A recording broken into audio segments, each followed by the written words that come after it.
j'ai dû quitter Paris alors que j'étais au milieu d'une négociation extrêmement importante pour l'Afrique, pour la coopération gagnant-gagnant que je veux entre la France et le Sénégal et au-delà et l'Afrique, pour que la francophonie ne débouche pas sur la francophobie, mais plutôt sur la francophilie, en permettant à la France, malgré le passé colonial, d'apporter à l'Afrique ce qu'elle a de meilleur, ce qui est la seule façon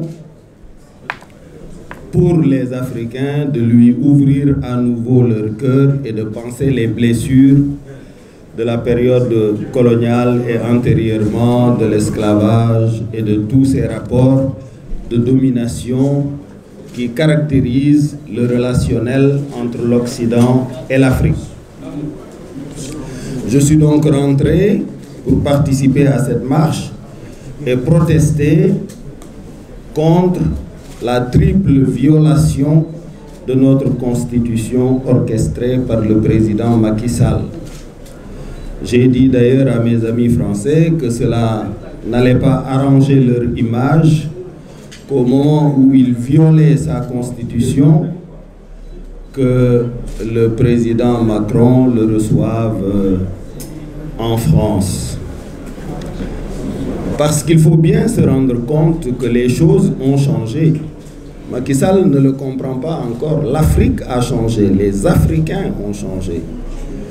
Il y a 60 ans, on aurait pu encore se permettre certaines choses. Ce n'est plus possible, tout simplement. Et ceux des chefs d'État qui ne le comprennent pas seront balayés purement et simplement. La jeunesse africaine ne tolérera plus certains comportements.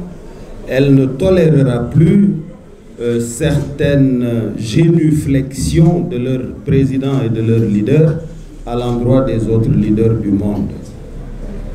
Et vous savez, dire la vérité aux Français, ce n'est pas de la francophobie, c'est de l'amitié. Je compte beaucoup d'amis en France, de très grands intellectuels, des gens qui étaient avec moi à Sciences Po Paris, de très bons amis qui sont dans le gouvernement français, qui sont dans la direction des entreprises du CAC 40 français, c'est-à-dire les plus grosses boîtes. Et vous savez qu'il n'y a que 2 Africains qui siègent au comité exécutif, c'est-à-dire à un très haut rang dans les grosses entreprises françaises, et ces 2 Africains sont des Sénégalais. Il y a Momar Nguer qui est à Total et il y a Aliou Ndiaye qui est chez Orange, directeur du département Afrique-Moyen-Orient, Momar Nguer étant directeur du marketing et du raffinage, je crois, au niveau de Total. Ce n'est pas rien, c'est indicatif de quelque chose. Et nous avons de beaux exemples de coopération. Mais lorsque j'ai dit que nos relations étaient des relations de domination et de pillage, certains m'ont dit, attention, est-ce que les Français ne vont pas vous en vouloir de les accuser de pillage, etc. J'ai dit non, ils ne vont pas m'en vouloir, c'est des gens intelligents. Ils vont savoir que c'est la vérité. Depuis Alexandre le Grand, qui a quitté la Macédoine, qui est l'auteur de la première mondialisation, qui a conquis les îles grecques, qui est descendu conquérir l'Égypte, qui a conquis l'Inde et qui voulait aller conquérir la Chine. Ce sont ses propres soldats qui étaient repus de butin et fatigués d'être partis depuis 10 ans de Macédoine, qui lui ont dit « on ne progresse plus ». Et c'est ça qui l'a fait revenir, ou tenter de revenir vers la Macédoine avant qu'une maladie ne l'emporte. Et depuis, les Espagnols ont pris leur bateau, les Portugais aussi. Ils ont pillé le reste du monde. Ils ont pillé l'Amérique latine, ils ont pillé l'Inde, ils ont pillé l'Afrique. Ils sont venus ici, ils nous ont attrapés, puisqu'on serait, semble-t-il, plus résistant que les Indiens d'Amérique à certaines maladies, donc ils nous ont amené cultiver leur champ de coton.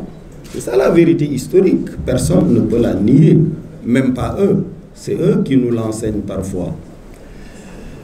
Et les choses ont évolué.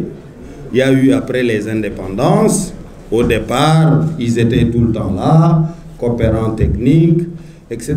Mais maintenant, nous avons des Africains qui sont majors au concours d'entrée à Polytechnique Paris.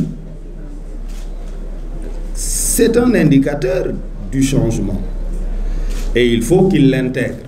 Et je leur dis à un de mes amis qui me reprochait ce discours, je lui ai dit, j'étais en France quand le président Sarkozy a pris le pouvoir et fêtait son inauguration. Qu'est-ce qu'il a fait Sarkozy ce jour-là, son premier jour de présidence? Il est allé au bois de Boulogne célébrer des jeunes communistes français qui avaient été massacrés par des nazis allemands. C'est ça qu'il a fait dans la matinée.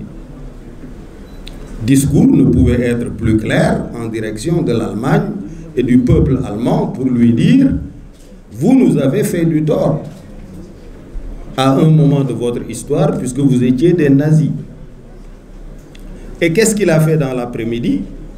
Il est allé chez Angela Merkel pour signifier que c'était son premier partenaire dans la construction de l'Union européenne.